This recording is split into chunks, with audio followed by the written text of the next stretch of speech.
them into different roles or different things the president needs to do.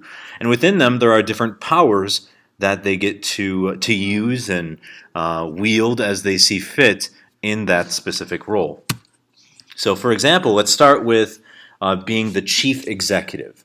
Now, this means that the president is seen as the person in charge of our executive branch, which includes the bureaucracy and really includes everything it takes to execute the laws or try and get the laws to function. Just like other executives in other countries, it's their role to try and get those laws to work and help out the people. So, according to the Constitution, this executive power is vested in the president. So, the president is responsible for making sure those things get done. And with that, he's in charge of managing a lot of different operations. So, underneath the president is the cabinet, and the cabinet is really in charge of all the different executive departments. And each of those departments has all those agencies and other entities within it. Things you are responsible for as president. You're receiving constant reports from all these different agencies and departments, and it's your task to be able to understand and manage things. Now, along with this is the idea of what we call executive orders. Now, they're relatively more common than they used to be. There were a lot of executive orders really in our modern presidency, so from FDR to present, but really executive orders have always existed. They are essentially an order to the executive branch. We get the idea of them from the clause in the Constitution that says the president shall take and execute it. So to ensure that the laws are being executed properly, the president has what are called executive orders. And he basically writes down what he wants to see get done, and the executive branch has to do it. They essentially act as a full force of law. They're treated just like a law. So, for example, if the president wants to up the minimum wage for the executive branch, he could theoretically do that, which Congress may have to respond to it by adjusting their budget or by cutting back on personnel. But essentially, the president. Now, some examples of an executive order might be also for previous presidents. They have made executive orders to make a commission to look into the HIV epidemic, or FDR, in probably one of his most criticized movements, he made an executive order that created the internment camps for Japanese Americans, very criticized and often seen as something that goes beyond what should be allowed in executive orders. So executive orders can be used for a wide range of things. They could be, as Barack Obama did, he changed some of the court-martial rules in the military. They could be as simple as something like that, or they could be as kind of extreme as changing policy towards another country.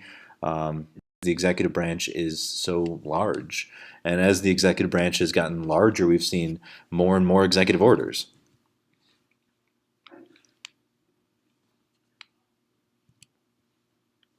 Here's just a diagram showing you the history of executive orders. Certainly we've had some presidents that have used it a lot, like FDR when trying to push through the New Deal. And we've seen presidents that have used it very, very little, like our earlier presidents in our history. Now, what's done and to make sure that laws are executed properly is they have their own personal staff. Their own staff that's been around since 1939. And basically, it's their own little bureaucracy of assistants and people to help administer the laws and make sure that the executive branch is running properly. Almost 2,000 people. And those 2,000 people will be up for replacement when we have a new president, for example. So Trump will be able to bring on his own office of personnel to try and help him to run the bureaucracy and run the executive branch. And to just kind of give you a visual of what this looks like, budget, it includes things like the office of the vice president, environmental councils, economic councils, trade councils, all this stuff to try and help the president to do his job. Now, beyond the executive powers, the president is also seen as what's called the chief legislator. Now, he's not in the legislative branch, but he can certainly try and influence it. First of all, he influences it every year when he gives the State of the Union address. In January, the president is asked to address Congress and basically give a speech giving the plans for the next year to come and talking about the accomplishments of the past. The president gets up there, talks to Congress, and that's basically it. It lays out the plans for the year. It's going to be very similar to the inauguration that we'll see in January this year as well. The chief legislator, it's not really that he's making the laws, but he's trying to influence Congress. So when he's speaking in the State of the Union, he is laying out plans for the next year, things he wants to get done, actions he wants to see get taken. And because of that, he's trying to influence Congress, trying to get Congress on his side and trying to get the people on his side, because this is normally televised all over the nation. Now, it hasn't always been the State of the Union was a speech. Previously, it was just a letter that kind of explained the plans of the year and the accomplishments of the past to what's actually going on in our country for the next year. It's evolved into a very important step for the president. Now, the president can certainly recommend legislation, and that's what he does in the State of the Union address, but he can also personally meet with people in Congress and try and influence legislation. He can write up legislation with Congress people. So, for example, the Affordable Care Act was written up certainly by people in the president's office and in Congress people's office, but not just written by the president. He needed people on his side in Congress to push that. He can also convene both houses, so he can request that they meet together really at any time. So if there was some sort of national emergency, like they need to declare war or something like that, he could require that Congress meet. But Congress is pretty much always meeting at this point, so that power really isn't used that often anymore. And the last big thing is the power to veto legislation. And this is really his big power, laid out in the Constitution, that after Congress passes a law, the president can just say no. And Congress has to figure out if they can override the veto. Otherwise, that law is dead. It's not going to be enacted. So this is a huge power to give one person, and something that the founders were certainly afraid of, but has become an important check on the legislative branch. Now, something more that the president can do and is relatively new is what we call a signing statement. And it's basically just the president issuing their thoughts about a law. So when they sign a law, they're able to write up kind of their opinions on it. Most often it's being used to basically tell the bureaucracy what parts of the law to focus in on and possibly which parts of the law to ignore. Sometimes the president thinks that a law is going to be found unconstitutional, and so they can write a signing statement that they think it's going to be found unconstitutional, and the bureaucracy probably doesn't want to enforce this component of that newly signed law.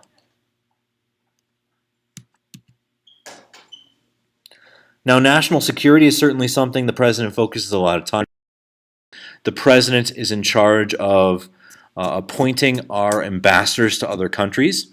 Those appointments, of course, get approved by the Senate, but he chooses who becomes our ambassadors to other nations and to the United Nations, and he can also choose which countries to accept ambassadors from.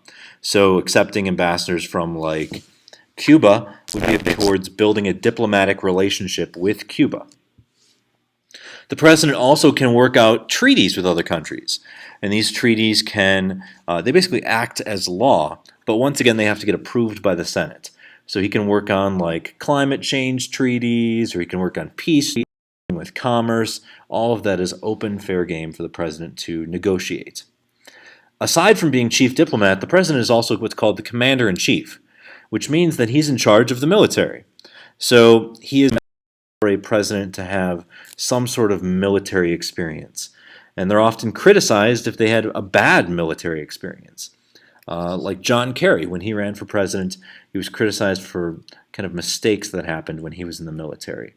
But we tend to want someone that has some knowledge about the military because they are in charge of basically the final say in things. They can deploy forces, they can order around the forces, they can send in more forces, they can be in on strategy, they can have a say in which generals are working in what areas. They basically have control over the military um, and a lot of strength in this role. They certainly also get the nuclear codes, which is something that's been seen as very important. So if the United States needed to strike quickly with nuclear weapons, the president has a Secret Service officer that is responsible for carrying around the access codes for the nuclear weapons. And those are pretty much updated very, very frequently to make sure that the president is the only one that is able to use those codes or access what's called the nuclear football, as they would call it. President, because Congress has become afraid that the president's going to get us involved with a war without necessarily calling it a war. Because the president can deploy forces and just not call it a war. He can just call it a military action. That's what happened in Vietnam. Our forces were sent out, and it was just called a military action, not necessarily a war. Basically forcing Congress to treat it like a war, though, because it escalated so quickly. Now, Congress passed what's called the War Powers Act or War Powers Resolution, and it restricts the president by basically saying that the president must notify Congress 48 hours before sending in troops. Typically, he's going to notify the correct committee that's dealing with military. Then he has 60 days to get his military operation done and 30 days for withdrawal. So essentially 90 days as he sees fit. This is all without declaring war if he wants to go further than those 90 days, but basically he has 90 days. Now in our modern warfare, the United States is very powerful, and invading a country like Iraq took very, very little time, as in less than 60 days. So it is possible for a country to get defeated by the United States in a very short amount of time, which could end up putting us into having to get involved longer, like what happened with Iraq. But this also allows for operation like when Barack Obama sent in troops to take out Osama bin Laden. That was perfectly legal, and it happened in one day, so it was a military operation in another country without declaring war that happened very, very quickly. Few more powers to go. Essentially, the president is given some judicial powers. They can nominate federal judges, which have to get approved by the Senate. They can issue reprieves, which are basically shortening of sentences or lessening of sentences on criminals. And they can also pardon people that have been sentenced by our justice system. So someone that's in prison could ask the president to pardon them, and essentially that lets them go. It forgives them of any penalties, of any crimes they may have committed. So when a president pardons someone, it just lets them free. And we've seen this happen with President Obama lately. He's been issuing pardons and reprieves for minor drug offenses. So people have been being sent out of prison that had committed minor drug offenses during Barack Obama's presidency. Last big thing is the president is considered the party leader, so they're in charge of their political party. And they want to make sure that their political party keeps getting elected in Congress. They can go around and campaign for Congress people and kind of be the spokesperson for the party, unless the president has become extremely unpopular. So when George W. Bush was ending his presidency, he did not campaign a lot with other candidates. But Barack Obama campaigned a lot with other candidates to try and help them out because he is relatively popular at the end of his term. Okay, I said the last slide was the last one, but I have one more for you, and it's kind of interesting. The president itself is also kind of a symbolic figure. They're seen as the leader of our country. They do a bunch of ceremonial duties like lighting the Christmas tree every year at the Capitol, like throwing out the first pitch at different baseball games. Every year at Thanksgiving, they pardon a turkey, which means they basically allow a turkey to not be killed for Thanksgiving. They pardon it, they forgive it, and allow it to go live on a ranch for the rest of its life without getting eaten. So there's a lot of these ceremonial and kind of funny deals that the president does, and it adds to their persona and adds to the of the president. Certainly helps add to their personality as well. And anyway, that's a little bit about the roles of the president. Certainly, I'm open to any questions about the roles of the powers, as I know it's a lot of different stuff to cover. And our book does a good job, but I'm trying to give you a general overview of the things we're going to cover in class fairly quickly. Anyway, thank you for tuning in, and I hope you have a good rest of your day.